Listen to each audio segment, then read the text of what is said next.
মৃত্যুর সম্মুখীন হওয়ার অর্থ মৃত্যুকে আলিঙ্গন করা। বিপদ থেকে পশ্চাৎ অপসারণ করা ভীরুতা আচার্যদেব। যদি মৃত্যু হয় হোক, তবু আমি তার সম্মুখীন হব। চণ্ডা! মা অরুন্ধতী! আমি তীর্থযাত্রায় যাচ্ছি, জানি না কবে ফিরব বা ফিরতে পারবো কিনা। এ বংশে যে প্রথম কন্যা সন্তান জন্মাবে, তার নামকরণ করবে আমার নামে।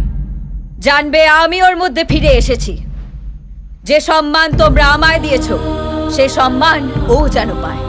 আমার এই সাম্রাজ্য অভিশাপ মুক্ত করবার জন্য আমার এই সংসার ত্যাগ। এই মৃত্যু আমার অমরত্ব লাভ। আমাকে শেষ করার অস্ত্র অরুন্ধতী। চণ্ডা!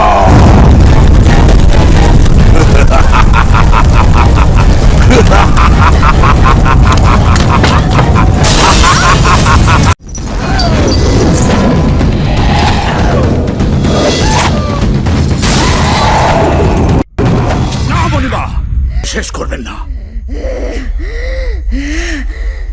আপনি যদি ওকে শেষ করেন, তাহলে আরো ক্ষমতাশালী প্রেতাত্মায় ও পরিণত হবে।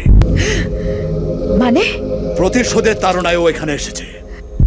শাস্ত্র অনুসারে অতৃপ্ত বাসনা নিয়ে কেউ যদি প্রাণ ত্যাগ করে, তার অতৃপ্ত আত্মা প্রতিশোধ দেওয়ার জন্য ফিরে আসে। আর ওর মতো অঘরিতান্ত্রিক হলে পরে সে তো আরো ভয়ঙ্কর শক্তি। তখন তাকে বিনাশ করা দুঃসাধ্য। কিন্তু ওকে নিষ্কৃতি দিলে ও কাউকে বাঁচতে দেবে না। জানি মণিমা, কিন্তু এর কোনো সুরাহা নেই। আছে, মৃত্যু নয়। আমি ওকে এখানে এক্ষুনি জীবন্ত সমাধি দেব।